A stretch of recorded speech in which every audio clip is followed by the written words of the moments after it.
Hello दोस्तों, मैं आप सबका अपना दोस्त एक्टर हिमांशु सिंह। आज की कहानी शुरू करने से पहले मैं कुछ बातें इस कहानी के बारे में बताना चाहूँगा। ये बंगाल की बिल्कुल सच्ची कहानी है।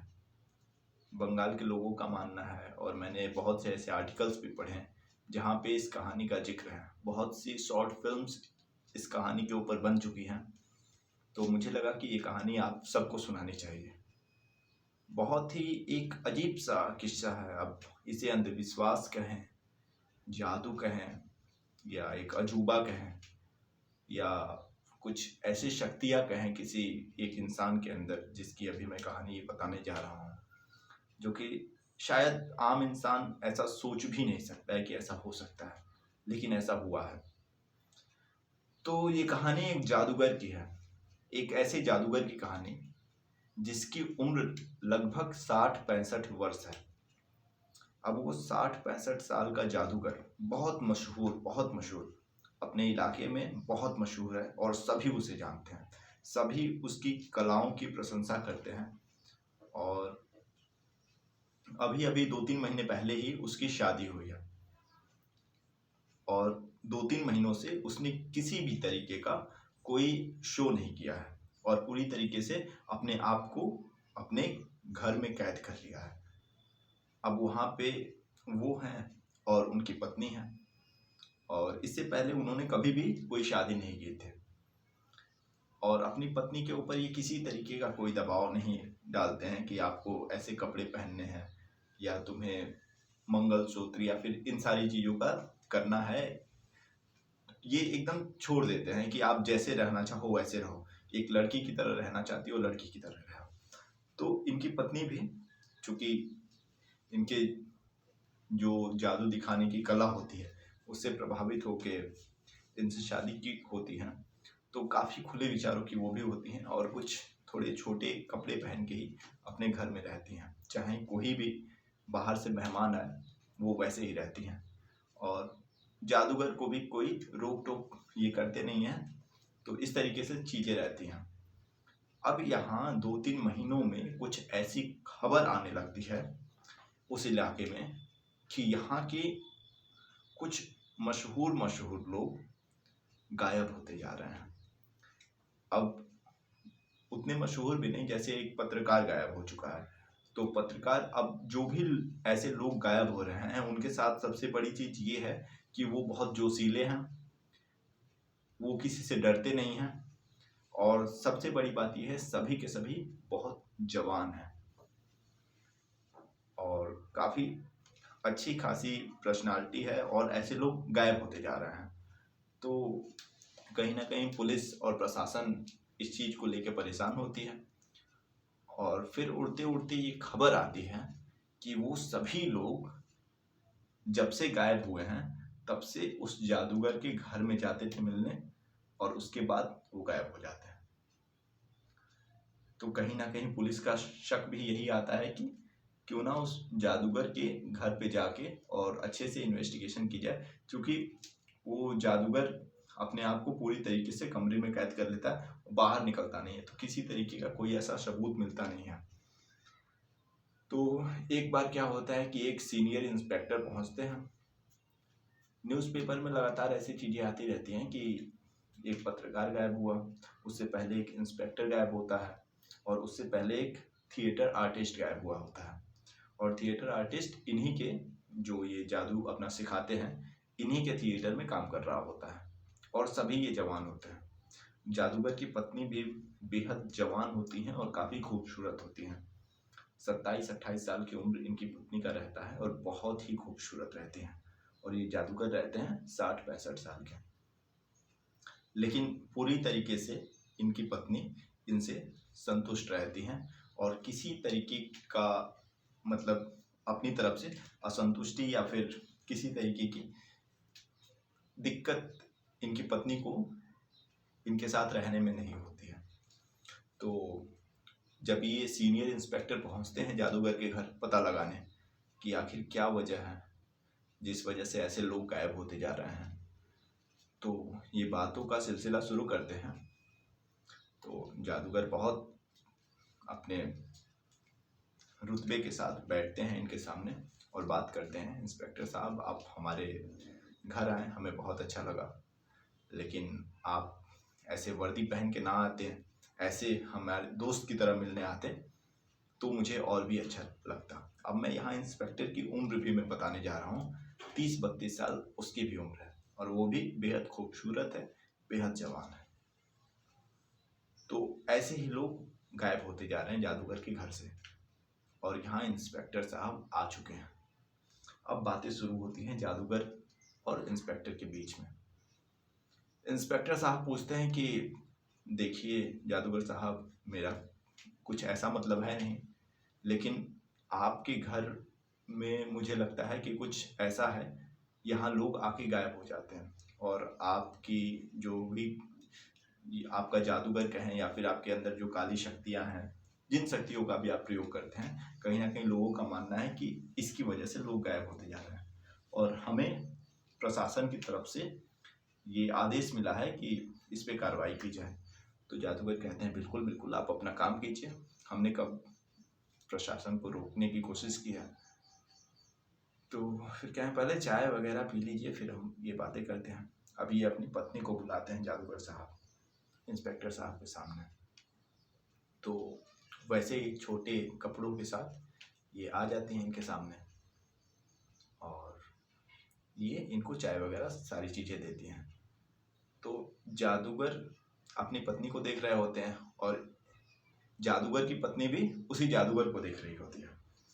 अब इंस्पेक्टर साहब जब इनकी पत्नी को देखते हैं तो इन्हें लगता है कि ये इनकी पत्नी नहीं, इनकी बेटी है। तो ये धीरे से पूछ लेता है कि आपने नहीं बताया कि आपकी कोई बेटी भी है। तो ये जादूगर हंसने लगता है, कहता है अरे ये बेटी नहीं, ये हमारी पत्नी है, अभी 2-3 महीने ही तो हुए हमारी शादी को, और तभी से मैंने शो करने छोड़ दिए, और हमें लगता है कि हमें इनके साथ वक्त बिताना चाहिए। और देखिए ना, ये कितनी जवान और खूबसूरत हैं, और कहाँ ये हमारे साथ, मतलब ऐसे हम 60-65 साल के हो गए और ये हमारे साथ ही रहना चाहती हैं।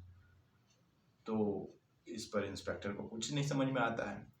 ये घूर के देखने लगता है जादूगर की पत्नी को, और जादूगर की पत्नी जो है हल्का गुस्सैल नज़रों से जादूगर की तरफ देखती है, और उसकी निगाहें ये कहती हैं, कभी भी किसी के सामने शुरू हो जाते हो, ये नहीं देखते हो कौन बैठा है कौन नहीं, किसके सामने क्या बात करनी है।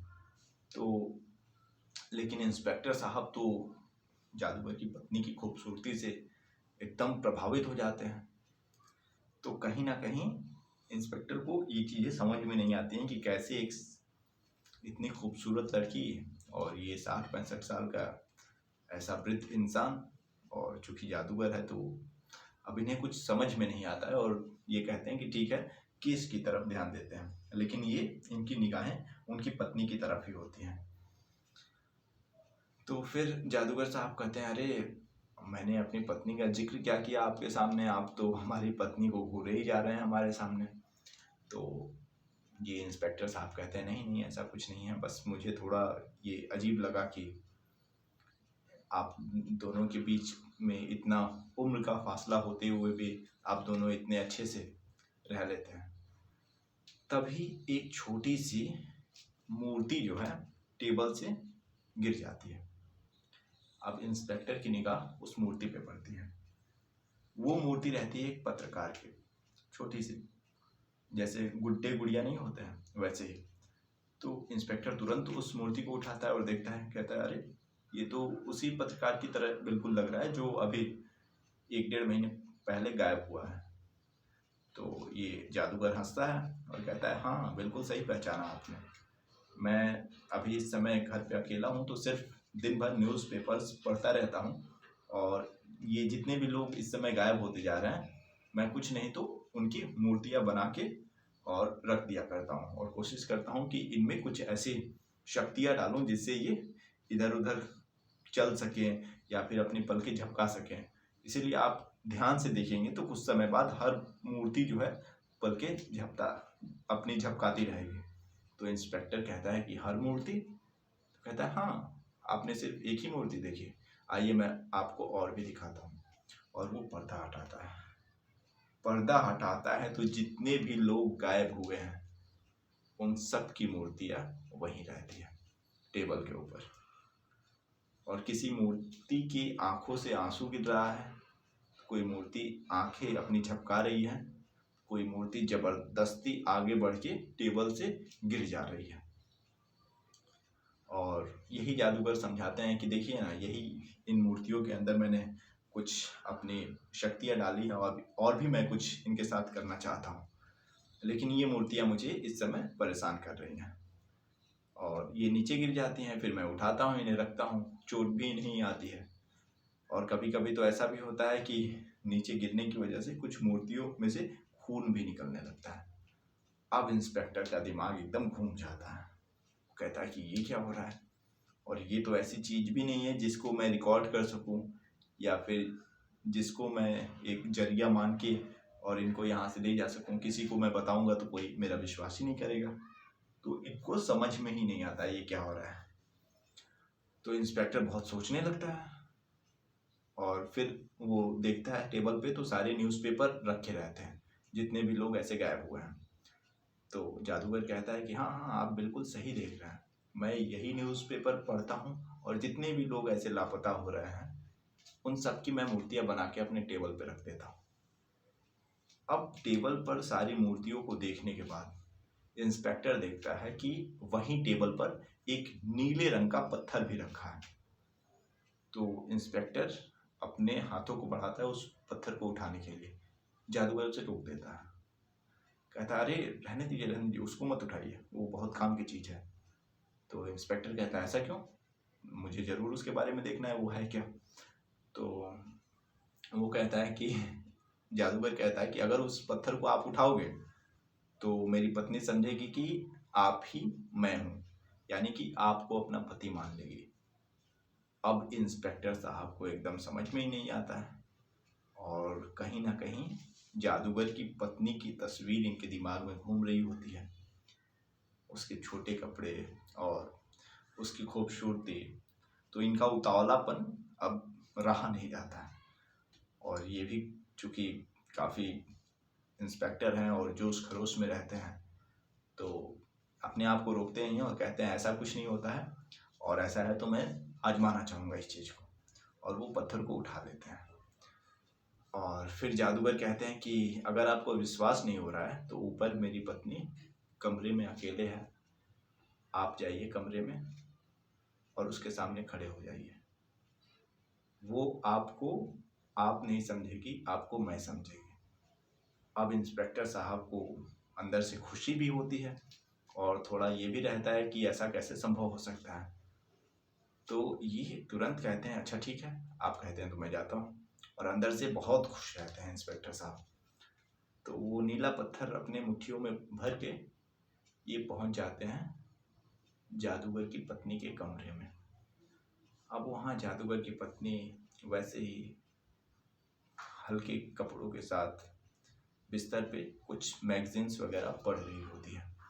अब फिर ये देखते हैं तो कुछ समय तक तो इनकी हिम्मत ही नहीं होती कमरे के अंदर जाने की, और कहीं ना कहीं पत्थर रहता है, लेकिन कुछ इनके अंदर ये भी रहता है, डाउट रहता है कि ऐसा कैसे हो सकता है कि इसकी पत्नी मुझे अजनबी ना समझ के अपना पति समझे।